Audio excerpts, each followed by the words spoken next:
इस पार्ट में मूवी के पार्ट 1 को कंटिन्यू किया गया है।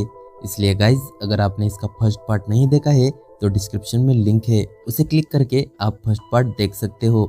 अब मूवी के शुरू होते ही हम फर्स्ट पार्ट का एंडिंग सीन देखते हैं, जहां पैक्सटन उस बिजनेसमैन को बाथरूम में मार देता है और ट्रेन में आकर बैठ जाता है। लेकिन उस वक्त उसकी हालत काफ़ी ख़राब थी, इसलिए वहाँ के पुलिस ऑफिसर उसे हॉस्पिटल में एडमिट करवा देते हैं। इसके बाद वहाँ कुछ ऑफिसर्स इन्वेस्टिगेशन करने आते हैं, जो उससे स्लोवाकिया के बारे में पूछते हैं, जिस पर पैक्सटन उन्हें वहाँ की सारी कहानी बता देता है। और इसी के साथ वो उन्हें बताता है कि जो भी लोग वहाँ के कस्टमर्स थे उनके हाथ पर एक स्पेशल टैटू था। अब पैक्सटन उन लोगों को सब कुछ बता देता है और तभी वो लोग उस रूम का दरवाज़ा बंद करके पैक्सटन को अपना हाथ दिखाते हुए कहते हैं कि क्या ये वही टैटू था। जब पैक्सटन ये देखता है तो वो काफ़ी घबरा जाता है और तभी वो लोग मिलके उसे मार देते हैं। उसी वक्त पैक्सटन घबराकर जाग जाता है, यानी ये पैक्सटन का सिर्फ एक सपना था, क्योंकि पैक्सटन के साथ जो भी कुछ हुआ था वो उसे अब तक भूल नहीं पाया था और वो किसी से इसकी शिकायत भी नहीं करना चाहता था, क्योंकि शायद पुलिस और सारा सिस्टम भी उनके साथ मिला हुआ था और उसे लगता था कि जब वो उनकी शिकायत करेगा तो वो लोग उसे ढूंढकर मार देंगे। पैक्सटन इसी डर के साथ अपनी जिंदगी जी रहा था और इस वजह से उसके रिलेशनशिप में भी काफ़ी प्रॉब्लम्स हो रही थी, इसलिए उसकी गर्लफ्रेंड के साथ बहस हो जाती है और पैक्सटन वहाँ से चला जाता है।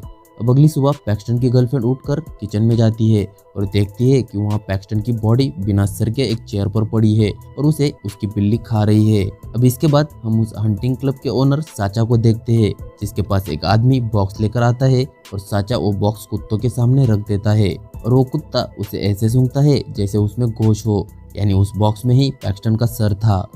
अब अगले सीन में हम 3 अमेरिकन स्टूडेंट लोर्ना, विटनी और पेथ को देखते हैं, जो अपनी आर्ट क्लास अटेंड कर रहे होते हैं। जब उनकी क्लास खत्म होती है तो वहाँ की मॉडल एक्साइल उनके पास आती है और उनसे अपनी स्केच दिखाने को कहती है और वो स्केच देखकर एक्साइल उसकी प्राइस पूछती है, जिस पर बेथ उसे वो स्केच बिकाऊ नहीं है बोलकर फ्री में ही दे देती है, जिस पर एक्साइल उसे ड्रिंक ऑफर करती है, लेकिन बेथ उसे मना कर देती है क्योंकि उसे घूमने प्राग जाने के लिए निकलना था।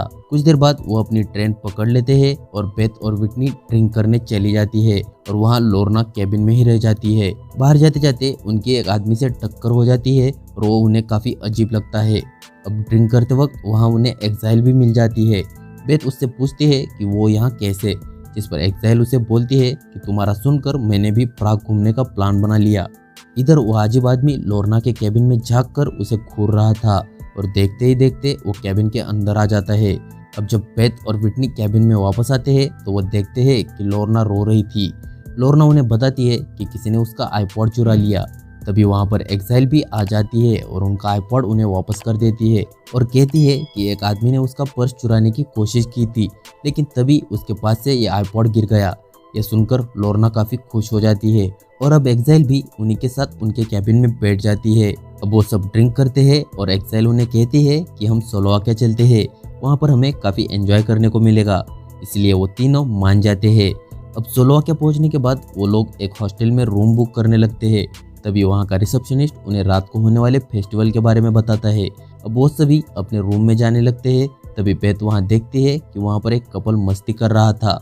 इधर वो रिसेप्शनिस्ट बड़े सावधानी से वहाँ के बेसमेंट में जाता है और उन तीनों के पासपोर्ट की कॉपी बनाकर ऑनलाइन अपलोड कर देता है और उसी वक्त उसका नोटिफिकेशन उनके सारे कस्टमर्स के पास पहुँच जाता है और वो लोग बोली लगाना स्टार्ट कर देते हैं। तभी टॉड नाम का एक आदमी सबसे ज़्यादा रेट लगाकर बेथ और विटनी को खरीद लेता है। अब टॉड अपने फ्रेंड स्टुअर्ट को इनवाइट करता है और स्टुअर्ट अपनी बीवी से काफ़ी परेशान था, इसलिए वो अपने लाइफ से काफ़ी फ्रस्ट्रेटेड था, इसलिए वो ये सब करने के लिए रेडी हो जाता है। अब वो दोनों स्लोवाकिया पहुंच जाते हैं। इधर रात को वो लड़कियां उस फेस्टिवल में जाती है। वहाँ पर टॉड और स्टुअर्ट उन्हें गौर से देखकर खुश होते हैं। दरअसल उस फेस्टिवल को मनाया ही इसलिए जाता था कि उनके सभी कस्टमर्स अपने खरीदे हुए टूरिस्ट को देख सके। विटनी लोरेन को बताती है कि बेथ की मदर मरते हुए अपनी सारी प्रॉपर्टी उसके नाम कर गई है और वो इतनी अमीर है कि उसके फादर भी उससे पॉकेट मनी लेते हैं, यहाँ तक कि अगर वो चाहे तो वो पूरा स्लोवाकिया खरीद सकती है। वो सभी वहाँ पर काफ़ी एंजॉय करते हैं, लेकिन लोर्ना अकेली बैठी थी। तभी उसके पास रोमन नाम का एक आदमी आता है और वो उसके साथ डांस करने चली जाती है। इधर बेथ के पास भी एक लड़का आता है और उसे डांस करने को इनवाइट करता है लेकिन बेथ उसे मना कर देती है, जिसपे वो लड़का उसे बोलता है कि मैं तुम्हारी मदद कर सकता था। ऐसा बोलकर वो वहाँ से चला जाता है। उसके जाते ही बेथ के पास वो रिसेप्शनिस्ट आता है और उसे एक ड्रिंक देकर उसे बार बार पूछता है कि क्या वो लड़का तुम्हें परेशान कर रहा था, जिसपे बेथ उसे बार बार ना बोलती है और उसका दिया हुआ ड्रिंक गुस्से से पीछे फेंक देती है, जो गलती से स्टुअर्ट के पैरों में गिरता है। बेथ उससे माफी मांगती है और उसे ड्रिंक ऑफर करती है। अब जब वो ड्रिंक लेने जाती है तब उसे लॉरेन मिलती है और वो कहती है कि रोमन काफी अच्छा है और वो उसे बोट से घुमाने ले जाना चाहता है, जिस पर बेथ उसे बोट में घूमने के लिए साफ मना कर देती है और कहती है कि तुम यहाँ नजदीक ही घूमो। अब वो ड्रिंक लेकर स्टुअर्ट के पास जाती है और वो दोनों काफी बातें करते हैं। अब आगे जाके बेथ देखती है कि लोर्ना रोमन के साथ बोट में बैठकर जा रही है, जिस पर वो उसे रोकने की काफी कोशिश करती है पर लोर्ना नहीं मानती। अब रोमन और लोर्ना एक सुनसान जगह जाते हैं और रोमन उसे आंख बंद करने के लिए कहता है और जैसे ही वो अपनी आंखें बंद करती है तभी कुछ लोग आकर लोर्ना को बेहोश करके वहां से ले जाते हैं। इधर बेथ और विटनी वापस हॉस्टल जाते हैं और पीछे एक्साइल लोर्ना के लिए वहीं रुक जाती है। इधर वो दोनों जब वापस अपने रूम की तरफ जाते हैं तब बेथ देखती है कि उनके साथ वाले रूम में जहां वो कपल रहता था वहां दो आदमी सारा सामान काफी अजीब ढंग से पैक कर रहे थे। अब जैसे ही वो आदमी बेथ को देखता है तब वो उस रूम का दरवाजा बंद कर देता है। अगली सुबह बेथ और विटनी एक्साइल के साथ मिलकर एक स्पा में एंजॉय कर रहे थे और उन्हें लगता है कि लोर्ना भी कहीं रोमन के साथ एंजॉय कर रही होगी, लेकिन इधर लोर्ना काफी मुश्किल में थी। उसे बाथटब के ऊपर किसी ने उल्टा लटकाया हुआ था और तभी उस बाथटब में एक औरत आकर लेटती है और वहां के हथियार से लोर्ना के शरीर पर घाव करने लगती है, जिससे उसका खून निकलता है और उस खून से वो औरत नहाने लगती है। इसके बाद वो औरत लोर्ना का गला काट देती है, जिससे उस औरत की सारी बॉडी खून से लथपथ हो जाती है। इधर बेथ उस स्पा में सुकून से सोई थी, लेकिन जब वो अपनी आंखें खोलती है तब उसे पता चलता है कि वहाँ उसके अलावा और कोई भी नहीं है। इसलिए वो वहाँ से विटनी को ढूंढने जाती है, लेकिन वहाँ कुछ गार्ड्स उसकी तरफ पड़ते हैं। उनसे बचने के लिए वो एक दीवार पर चढ़कर बाहर निकल आती है। अब रोड पर आकर वो एक गाड़ी से मदद मांगती है, लेकिन उस गाड़ी में वही लड़का था जो उसे फेस्टिवल में मिला था। अब बेथ उससे मदद मांगती है, जिस पर वो उसे बोलता है कि मैं तुम्हारी मदद करना चाहता था, लेकिन अब कुछ नहीं हो सकता। ऐसा बोलकर वो वहाँ से चला जाता है। अब बेथ जंगल की तरफ भागती है, लेकिन वहाँ उसे वो क्रिमिनल बच्चे पकड़कर पीटने लगते हैं। तभी एक्साइल भी वहाँ आ जाती है और उसके साथ साशा भी था। अब एक्साइल बेथ को लेकर वहाँ से चली जाती है और साशा उन बच्चों से एक का इशारा करता है, जिस पर वो बच्चे उनमें से एक को साशा के सामने ढकेल देते हैं। अब साशा उस बच्चे को मार देता है। इधर एक्साइल बेथ को साशा के घर ले जाती है, जहाँ एक्साइल की काफी बड़ी पेंटिंग लगी थी। इधर एक मेकअप आर्टिस्ट विटनी को बांधकर उसका मेकअप कर रहा था।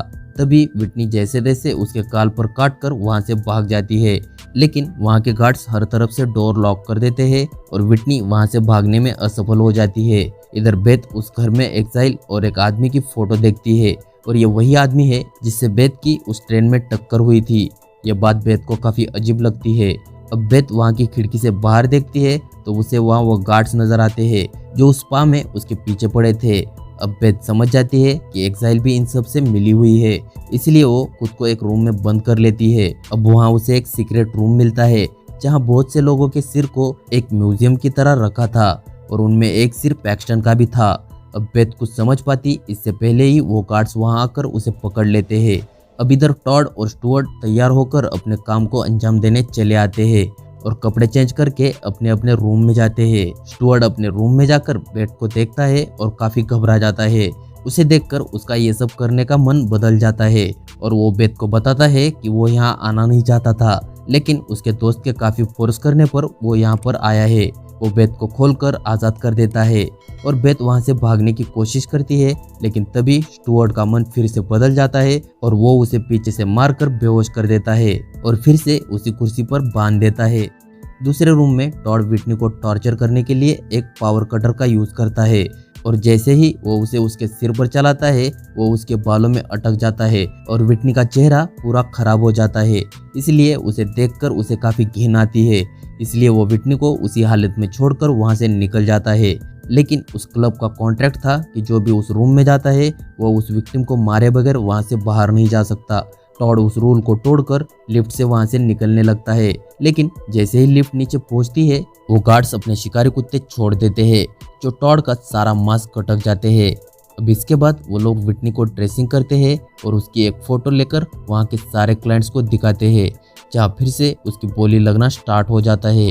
वो लोग ये फोटो लेकर स्टुअर्ट के पास भी जाते हैं और वो सोचता है कि उसी की वजह से उसका दोस्त टॉड मरा, इसलिए वो उसको खरीद लेता है।